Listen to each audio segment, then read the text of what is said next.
ازيكم عاملين ايه يا حبايب قلبي؟ اخباركم ايه؟ تعالوا تعالوا تعالوا اقول لكم على حاجه خطيره خطيره خطيره.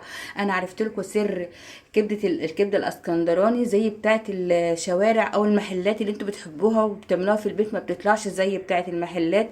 فانا جبت لكم الطريقه الصح وهعملها لكم احلى كبده ممكن تعمليها، ومش هتاخد منك 10 دقايق على النار. دلوقتي انا معايا نص كيلو كبده متقطعه شرايح زي ما انتوا شايفين كده، او قطع صغيره اهو شايفين. ادي نص كيلو كبده دوت. اللي معايا ده توم، مع كزبره، مع حبه فلفل اسمر، مع حبه كمون، مع حبه الملح بس. فانا هاخد التتبيله دي هنزل بيها كده على الكبده بتاعتي. احنا مش هنشوح المره دي التومه مع في الزيت عشان بتبقى تقيله جدا. دي بقى الطريقه اللي انت بتبقى ماشيه في الشارع بتشمي ريحه الكبده بتخليكي تروحي تقفي تشتري منها.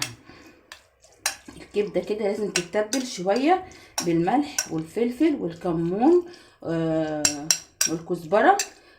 كده لازم تتبليها شويه وتقلبيها كويس كده كل الكبده تتبل كويس بالمنظر ده كده. طبعا هنا معايا فلفل رومي على حامي. لو انت مش حابه الحامي ما تحطيش، حطي رومي بس او العكس. فانا كده هاخد من الفلفل ده حبه، مش هاخد كل الفلفل لان انا بحب احط الفلفل في اخر الكبده، بيديها قرشه حلوه كده وبيديها طعم جميل.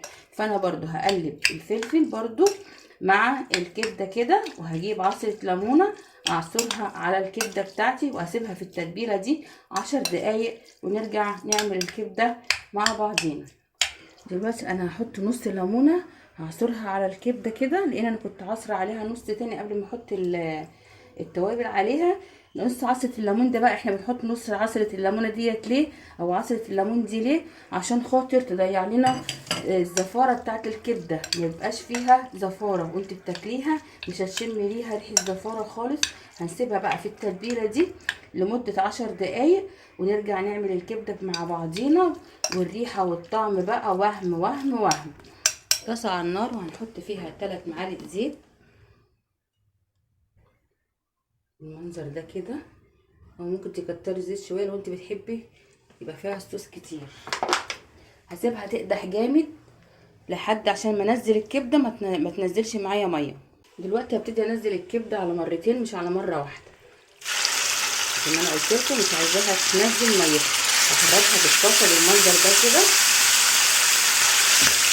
مش هنقلب الا لما الكبده بتاعتي تبتدي تتشمع. دلوقتي هبتدي اقلب الجزء اللي انا حطيته ده اهو، شوفوا ما نزلتش ميه خالص، ده اللي انا عايزاه. وهركن دولت كده على جنب واحط الباقي عشان تاخد كلها سوا بعضها. ده الجزء التاني اهو، برضه هفرطه عن بعضه بالمنظر ده كده. مش قادره اقول لكم الريحه عامله ازاي. جربي بقى طريقه الكبده دي مش هتندمي، مش هتشتري كبده تاني من العربيات ومش مضمونه. والايام دي يا جماعه في امراض وفي حاجات منتشره كده، فمش عايزين نجيب حاجه من بره خالص، احنا عايزين نعمل حاجتنا كلها في قلب البيت.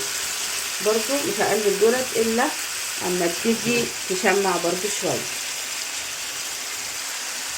هنديها بقى تقليبه والنار عاليه عليها، مش عايزاها تنزل ميه خالص.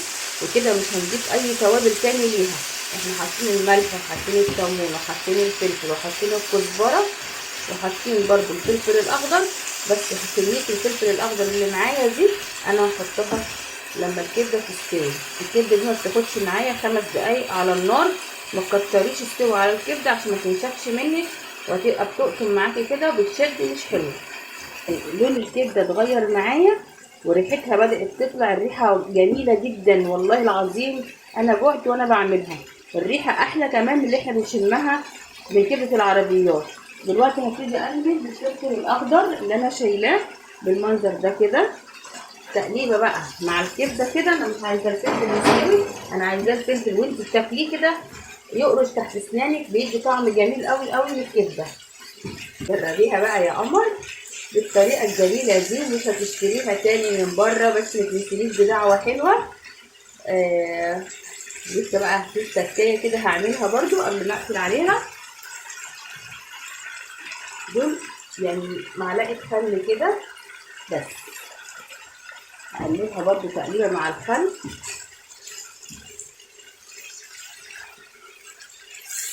تحفه. الريحه جميله جميله جميله. نجيب بقى رغيف العيش بتاعنا المتين اللي هو العيش الشامي ده، جميل تحفه. وتروحي بقى عامله كده، دخلي الرغيف في قلب بعضه كده بالمنظر ده، ونبتدي بقى نحشي الرغيف. شايفين بقى حلاوه. طبعا عملت سلطه الطحينه جنبيه اهو. سلطه الطحينه بقى، عايزه تحطي كاتشب تحطي سلطه الطحينه والشيبسي. ويلا بقى كلي بألف هنا وشفا. ما تنسينيش بس في الدعاء. يا رب يكون الوصفة عجبتكم يا حلويات، ومتنسوش اختكم عزة نصر في الكومنتات. ما تنسونيش في الاشتراك في القناه وتفعيل زر الجرس واللايك يا جماعه. ربنا يكرمكم. والسلام عليكم ورحمه الله وبركاته.